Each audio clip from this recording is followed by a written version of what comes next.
Brought to you by Agilus Diagnostics. Health test की बात आती है तो मैं भरोसा करता हूँ India largest diagnostics company Agilus diagnostics. खुद को टेस्ट करते रहो।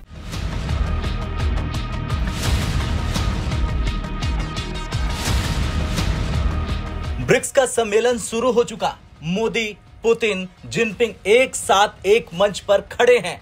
इस बीच रूस के राष्ट्रपति व्लादिमीर पुतिन ने ब्रिक्स शिखर सम्मेलन के दौरान एक महत्वपूर्ण बयान दिया, जिसने पूरी दुनिया को हैरान कर दिया, क्योंकि ये बयान कहीं ना कहीं यूरोप और अमेरिका के लिए काफी कड़वा साबित होगा।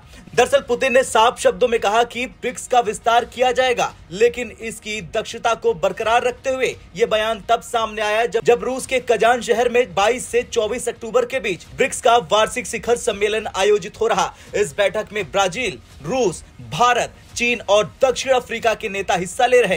पुतिन के इस बयान ने न केवल ब्रिक्स के भविष्य को प्रभावित किया, बल्कि यह भी संकेत दे दिया कि संगठन में नए सदस्य जोड़ने का समय आ चुका है। हालांकि उन्होंने यह भी स्पष्ट किया कि विस्तार तभी होगा जब संगठन की कार्यक्षमता पर कोई नकारात्मक प्रभाव पड़ेगा।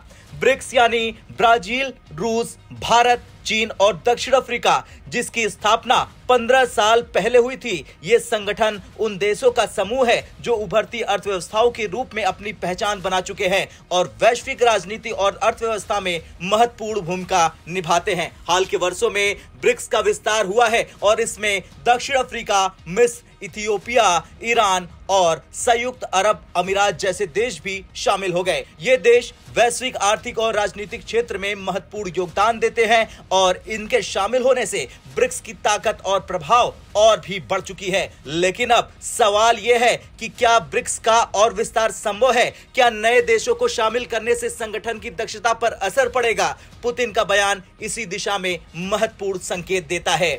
ब्रिक्स की इस महत्वपूर्ण बैठक में भारत के प्रधानमंत्री नरेंद्र मोदी और चीन के राष्ट्रपति शी जिनपिंग भी मौजूद हैं। पुतिन के इस बयान ने न केवल संगठन के अन्य सदस्यों को सोचने पर मजबूर किया, बल्कि भारत और चीन जैसे बड़े देशों के लिए भी एक बड़ी चुनौती पेश की। और भारत और चीन के बीच पहले से ही कुछ तनावपूर्ण संबंध रहे, लेकिन ब्रिक्स में दोनों देशों की साझेदारी इस संगठन को नई दिशा दे सकती है। पुतिन का बयान इस बात का संकेत है कि रूस चाहता है कि संगठन में नए देश जुड़े, लेकिन इसकी दक्षता और प्रगति पर इसका कोई नकारात्मक असर ना हो।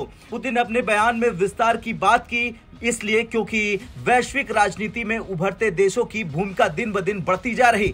ब्रिक्स जैसे संगठन में अगर और भी देश को शामिल किया जाएगा तो यह संगठन न केवल आर्थिक बल्कि राजनीतिक रूप से भी मजबूत हो सकता है। भारत और चीन जो ब्रिक्स के सबसे महत्वपूर्ण सदस्य देश माने जाते हैं, पुतिन के इस बयान के बाद क्या कदम उठाएंगे?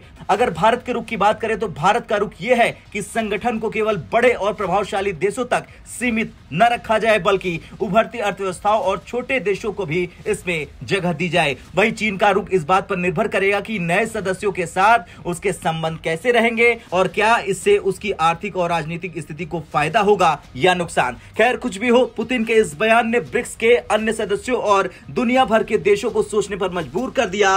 ये देखना दिलचस्प होगा कि ब्रिक्स के अन्य नेता इस प्रस्ताव को कैसे लेते हैं और संगठन का भविष्य क्या होगा। आपका क्या कुछ कहना है पुतिन के बयान को लेकर? कमेंट कर जरूर बताएं। ब्यूरो रिपोर्ट, भारत तक।